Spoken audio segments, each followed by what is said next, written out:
سلام الله عليكم ورحمة الله وبركاته. سدوا صاحبيال ومركلة يا مقال عصب مقال كنا ما تحن قال دونا أمان كشرح دونا سياد جورتي كرتيد أما يودك سكرتيد أمان كاجو انستغرام ام ابلكيشنز ka haatan waxa soo batay social media akoonada si fudud loo jabsado. Haddaba habkan aan kula wadaagaya waa habka loo yaqaan two step verification ama two factor authentication kaasi oo ku saamaxaya qofku xitaa haddii uu baasuurka garanayo inaanu gelmi karin oo la weydiin doono code kaasi oo lagu soo diri doono numberkaaga aad gelisid xitaa adigu aad gelisid baasuurka gelisid code ay ku soo diri doona oo ah numberka aad ku sameeysan two factor authentication.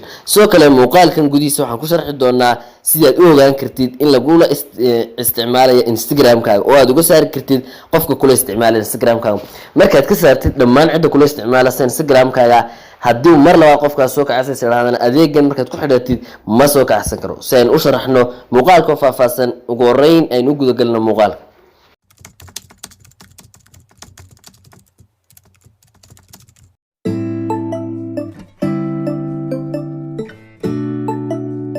Shifo official. haddaba waxaan soo furan doonaa Instagram-keena saynu ugu xidhanno adeegan two factor authentication ama two step verification. habkan markuu kugu soo furmo akoonkaaga ama qaybta hoose loogadaadu saaran tahay amba sawirka ku soo yaala ayaad taaban doontaa. waxaa xaggan sare ka soo baxmi doona saddex dhibcood ee geesta midig yaala ka soo furan doontaa halka hoose ay ku qoran tahay settings ee ka tag doontaa. settings meesha ku qoran tahay ka tagtid security ayaad ka tag doontaa halka ku qoran tahay. halka haddaba waxyaabo badan oo amniga Instagram-kaaga ayuu kugu tusaya. halkan u dalneenahay waa two factor authentication balse haddaba waxa ka horeysay inaynu ka saarno adeecdina la isticmaalayo Instagram-keena. halka labaad waxa ku qoran login activity. halkan login activity waxa ku ogaanaysaa qofka kula isticmaalaya haddii uu ila active no yahay. iminka sadarka saar active no waka u sareeya oo waa aniga haatan aniga active mararka kalena waa mararka kale ee soo kacsaday isla goob kaliya sadka arkasaan mobilkuna waa isla nooc. haddii aad ka aragtid mobil aan kaagi ahayn oo isticmaalaya horta haddii uu active yahay oo imikadan isticmaalay active no ay kugu soo qoraya. haddii kalena waqtigii isticmaalay imika statement ka hor isticmaalay salka ka arkasaan bas statement ay gooyaan doonta. imika kan statement ma ku qoran tahay haddii aan ahayn mobilkayga saddex dhibcood ee geesta midiga laan taaban doonaa log out ayta oran doonta. habkan waxaan uga saarnay inuu qofkaasi adeegsado ama uu mar dambe u soo furmi doono oo ka baxmi doona kaalali ka shakiyid ambaad istiraahid mobilkaagi maaha amba mobilkaaga ma ahayn remove mad ka san doonta ama log out. haddaba qofku haddii uu baasuurka garanay adeegan ay ku xiran doonaa two factor authentication waa qaybta afraad oo ay ku qoran tahay two factor authentication. waxaad dooran doontaa get started. haddaba bilaabi doonaa. haddaba wuxuu ku leeyahay waxaad ku xiraysaa authentication app isagoo application amsa text message in code lagu soo diro message aynu ku xiran doonaa taasaan muhiim ah. code imika numberka inoogu samaysan waka halkan ay code imika inoogu siinayaa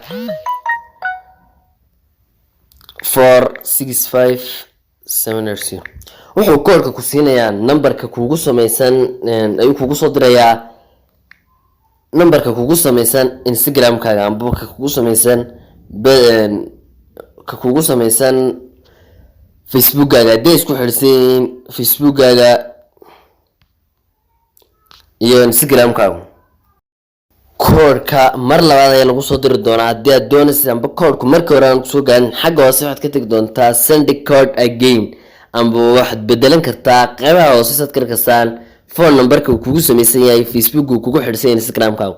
sidoo kale haddii Instagram-ku number kugu samaysan yahay wax Facebook kugu xirsan numberka halkan kale change number ayaad ka oran kartaa.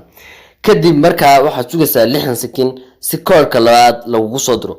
adeegan waa adeeg aad iyo aad u muhiim ah oo ku saamaxaya in aan qofku mar dambe ka jabsan. dad badan oo wax arkaysa ka cabanaya Instagram-ka la jabsiyo sidee loo soo celiyaa waxa ka horeysa sidee baan u ilaashan karaa. haddii aad marka hore aad ka ilaashatid qofku inuu ka jabsado soo celin ma jabsan kara maxaa soo celin ba keenay meesha qofku xitaa haduu baasuurka ka garanayo baasuurkan caadiga ah Instagram ku leeyahay amba social media nooc walba leeyahay muuqaaladii hore waxaan ka hadalnay soo kale WhatsApp-kaaga saad ku xilin adeegan oo aad iyo aad muhiim ah link halkan sare aad ka heli kartaa soo kale description-ka muuqaalka horena waad ka heli kartaa soo kale Facebook-geena qaybtana waa qaybtii saddexaad oo koon waqtigan aan joogno aad iyo aad u soo bateen accounts-ka la jabsanayo ee social media habka loo jabsanayo aad iyo aad u fududaatay laakiin qofka hadii uu xitaa baasuurka garanay waxa uu adag waxa uu ka helaa waa baasuurka hadii uu baasuurkii garanay laftirkeeda adeegan wuxuu saamaxay in koor lagu soo diraan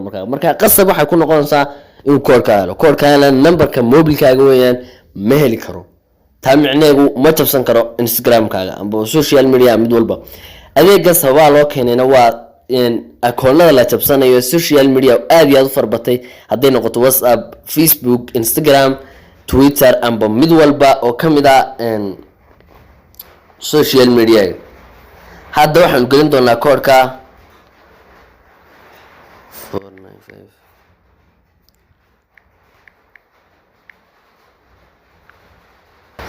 koodkeenu aatan gelinay next aan ku taabanay habkaana noogu soo furmi doonaa oo waa kan ka dhan two factor authentication on habka yare easy-ga aad iyo aad ka fudud ayaa lagu xidhaa Instagram-kaaga ama loo ilaashada ammaanka Instagram-kaaga sidoo kale aad ula socon kartaa hadii ay cid kula isticmaalayso inaad aad iyo aad uga faa'iideysto afliya inta aan soo go'an doona muuqaalkeena fadlan intay tahay boqoshada ka subscribe saar page-kana follow like-na u hirgeli aad iyo aad u mahadsantahay